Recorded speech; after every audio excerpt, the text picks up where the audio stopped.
Good morning from Jasper, Alberta in Canada. My name is Alex and welcome to the Cozy Life Vlogs. Over here on this channel we take joy in the slow and quiet moments of travel.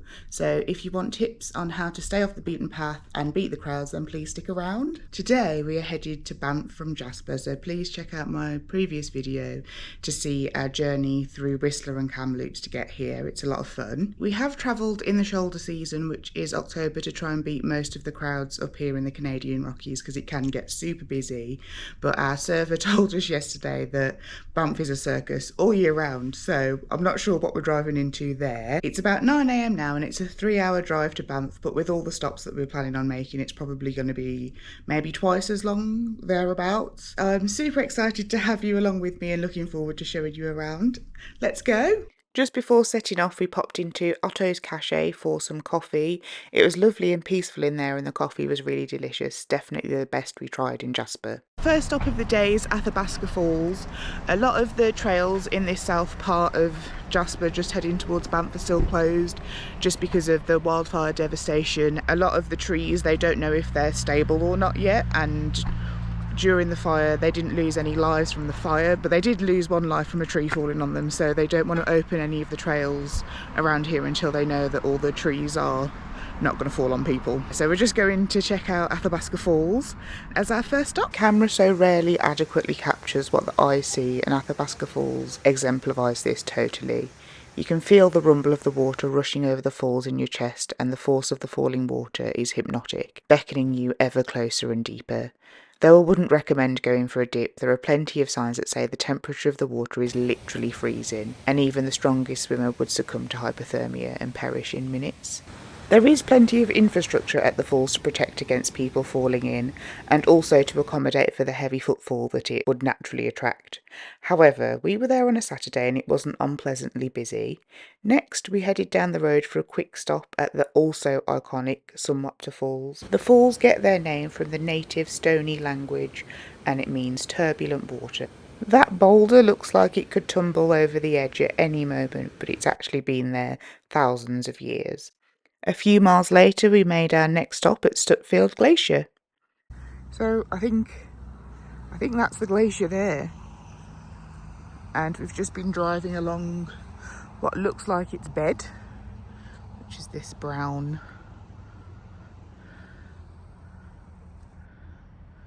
There it is. I don't think I've ever seen a glacier before. After an approximately 100-kilometre drive, we made it to the Peyto Lake trailhead. This is a popular and very busy stop-off point, as I think it's near enough to Banff to lure their tourists too. You walk through a pine forest to get to the main viewpoint of the lake, which was especially pretty when we were there as it started to snow. Despite the quite alarming crowds, it was only a 13-minute walk to see the lake, and absolutely worth it to take a look at one of the Canadian Rockies' iconic aquamarine lakes. We have arrived in Banff. We are at our hotel now, which is the Juniper Hotel. So it's not in Banff proper, it's just on the outskirts of Banff. I booked this hotel partly because it was just a little bit cheaper than staying in central Banff, because Banff is super expensive. It was nearly £400 for 2 nights at this hotel, which to me is crazy. So partly because of cost, and also just to try and keep away from the crowds a little bit, but I feel like in Banff it just can't be helped. It's just a busy place. The one thing that we wanted to do this afternoon / evening was head to the Mount Norquay lookout and Norquay. We would say Norquay in the UK, but the guy at the desk said Norquay. So I don't know, whatever it's called. That was what we were meant to be doing this evening, but it's drizzly. So I don't know if we're going to even get good views. And the rest of the days the weather's meant to be okay. It's just clear, sunny, but not very hot, obviously, because it's October. So the rest of the days that we're here, we should get good visibility and good hiking opportunities. But tonight, maybe not. So we're going to head up to the lookout, the Mount Norquay lookout anyway, and just see if it's worth it. It might not be. in this weather, and then we'll just head down into Banff. We're going to take a stab at getting a place to park at the train station, because it's free to park at the train station, and then just see if we can get something to eat in the town. We haven't booked anything, and again, it is a Saturday, so things are even busier than they would normally be. So we're just gonna go with the vibes and let Banff take us where it wants us to go, instead of sort of having any expectations, because I think that's when you get let down in like busy places. So hopefully I will see you at the top of Mount Norquay or whatever, and then I'll see you in the pub with a nice Canadian IPA. And that is the viewpoint. So there's been a holiday miracle. Other than that beeping in the background, there's been a holiday miracle, and there was no rain on this side of the mountain. So we've got a nice clear view of the valley. On my phone again, there is just a little path from where we have stopped where you can walk along like so and get even better views of the whole valley. So we're just doing that now.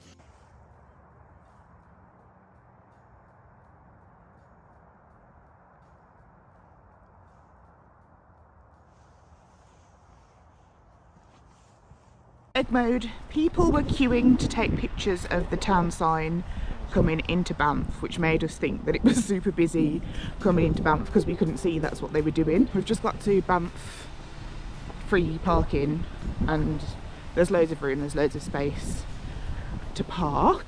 So we've just grabbed a space here, and it's a 5-minute walk to downtown from the free parking, and there's signs coming into Banff that direct you towards it, so it's really easy to find, and there was loads of room. Oh my god, we've finally seen an animal. It's a little deer. The other one's gone.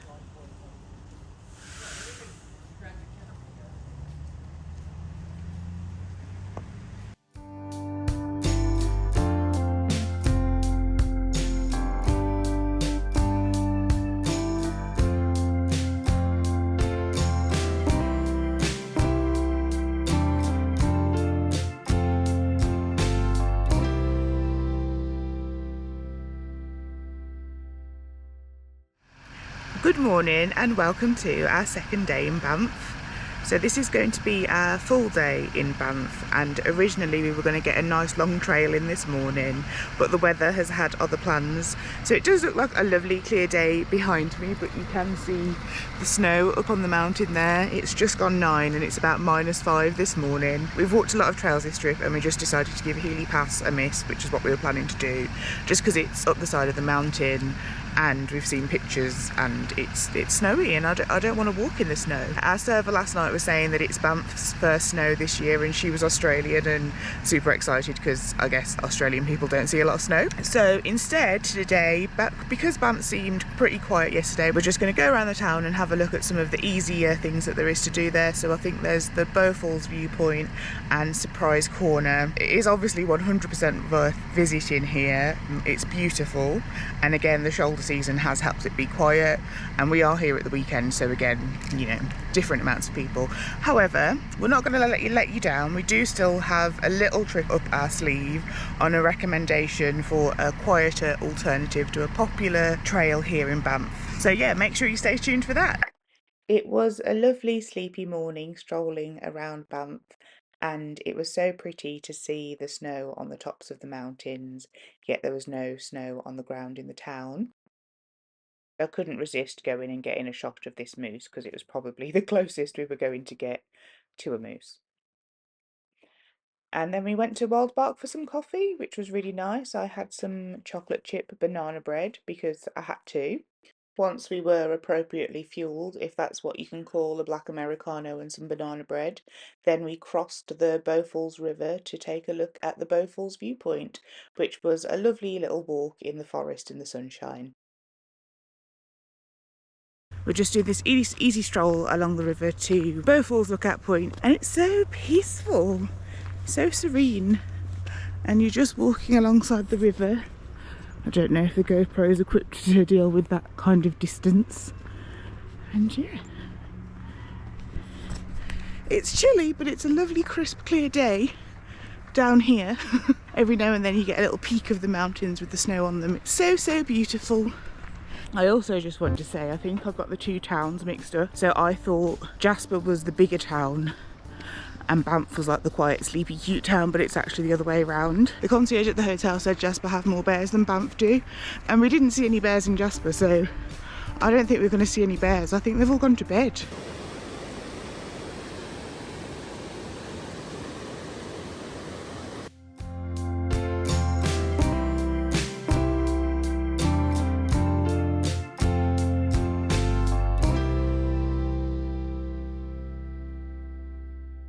I don't know if you remembered earlier when I said that we do have one little cosy life trick up our sleeve for Banff, and that is Moose Meadows, where we have just pulled into the car park, and there's just two other cars here and our car. And this is an alternative route to Johnston Canyon, so you end up at the same upper falls that Johnston Canyon leads to. It's just a way quieter route. Johnston Canyon's marketed as being like super family friendly, so lots of noise and lots of children, which is the life some people chose, but it is not the life we chose. So we have chosen to do this route instead. I don't think it's as like scenic or dramatic as Johnston Canyon, because obviously Johnston Canyon's through a canyon, but it's not like we've missed out on scenic and dramatic things whilst we've been here in the Canadian Rockies. So we're okay to sacrifice a little bit of canyon viewage for a little quiet trail in the woods. And look at this mountain up here. Just sensational. So we stopped for lunch just before we arrived here. We went to Tallulah's, which is like a Creole deep south kind of vibe. We're probably never going to go to that part of the world given the current climate. Maybe things can change and America will become a safe space, but at the minute it's not a part of the world we're planning on going to. But we did really want to try the food, so we thought, why the hell not? And I think we got lucky there too, because some of the portions that were coming up were absolutely colossal in size, but the things that we got were fairly reasonable in size and super tasty. So I will show you that now.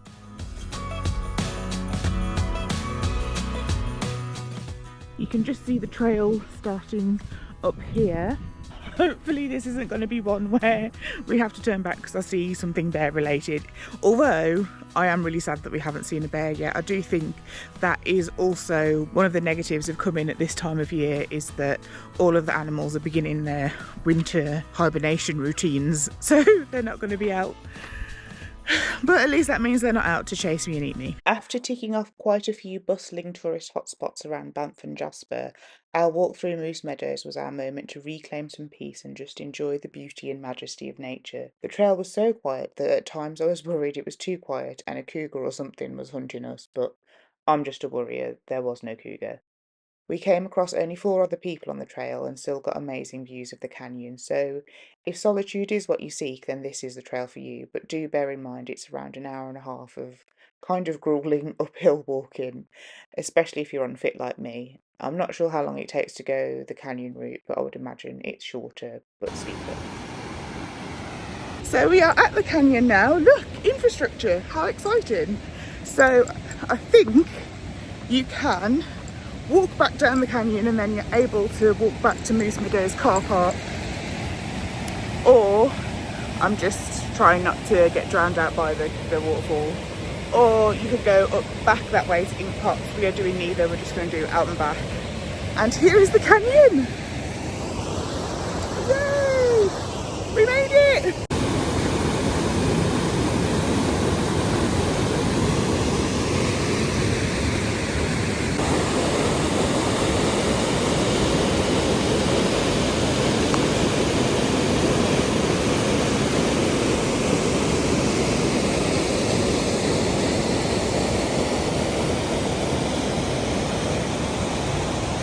We are back at the car park, we made it, and it took us about 2 hours and 20 minutes to go there and back.